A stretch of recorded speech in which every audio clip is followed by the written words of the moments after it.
Hi all, welcome to this video on word stress and intonation. This video will throw light on what is syllable, word stress and its rules, intonation patterns. Let us understand what is syllable. The syllable is a unit of pronunciation that has one vowel sound and sometimes surrounded by consonants. A syllable can form a whole word or a part of a word. For example, there is one syllable in rat. See, I'm opening my mouth and pronouncing the word rat only once. So, rat, one syllable. Two syllables in donkey. Twice I'm opening my mouth, so it's donkey. Three syllables in elephant. Elephant. So, thrice I'm opening, so it's three syllables. Let's observe a few more examples in it. One syllable category. Cat, dog, shoes. So I'm opening my mouth once. It is a one syllable word. Brown, green, throne. Though the word appears big, but it has only one syllable. Move on to the next word. Quiet. Next, quiet. Both the words appear similar, but not indeed when we pronounce it. Next is orange. Table. Two syllables are there. Let's move on to the three syllables words. Expensive, rotation, interesting, interesting. Look at the fourth word which has four syllables. Unrealistic. Let's move on to the five syllable word. Unexceptional. Having the basic knowledge of syllable, let's move on to know about what is stress in words. A word that is accentuated with a particular force, volume or strength is called stress in words.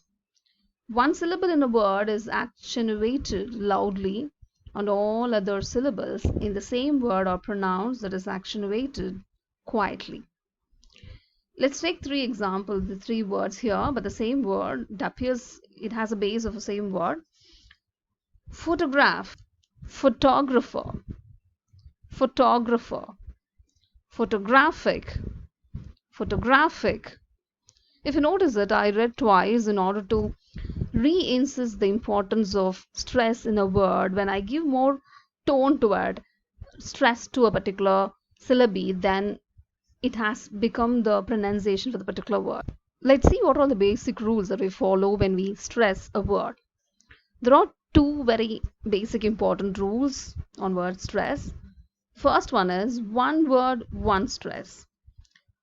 Because we have only one stress in a one word. If you hear two stress, then automatically it has two words inside it. And the second rule, very important, is the stress is always on a vowel sound, not on a consonant sound. For example, stress on first syllable noun, how we pronounce it. Present, expert, object, compact. And stress on first syllable adjectives. Slender, clever, happy. Let's see how the stress on last syllable, that is verb, is mainly its verb, how it's pronounced. Object, export, decide, begin. So this is how the stress falls on the word to insist what are all the parts of speech involved in. Let's see a few more rules in it.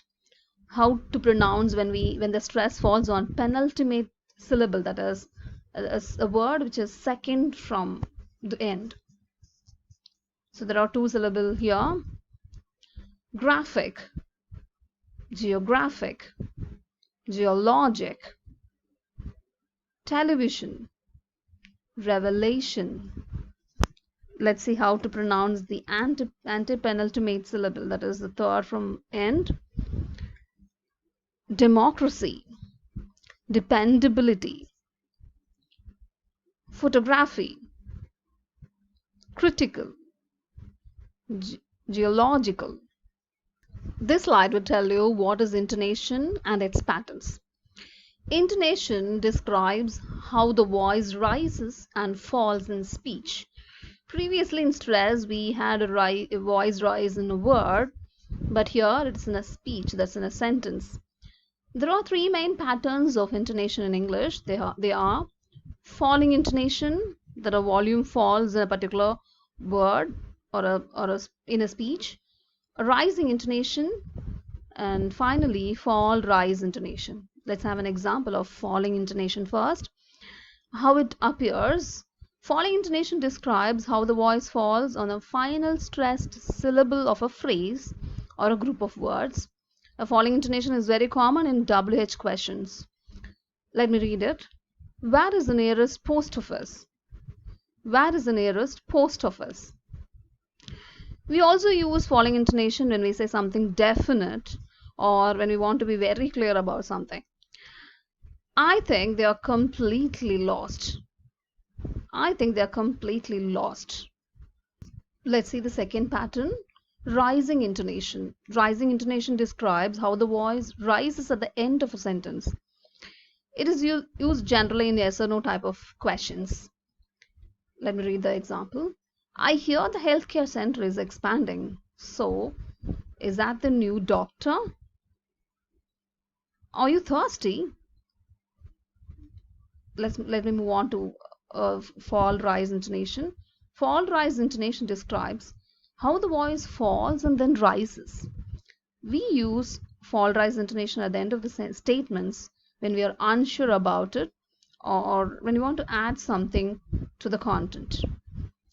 Let's read the example. It rained every day in the first week.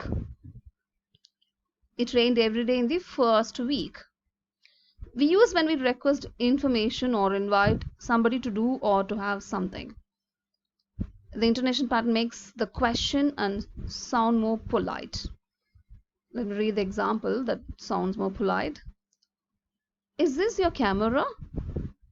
Is this your camera? Let's have a quick recap before we end it. We had seen what is syllable and we had a bit understanding about it. And we also saw word stress and rules. And at the end, we have seen intonation and its patterns. With this, we have come to the end of this video. Don't forget to do the quiz as usual, and thanks for listening.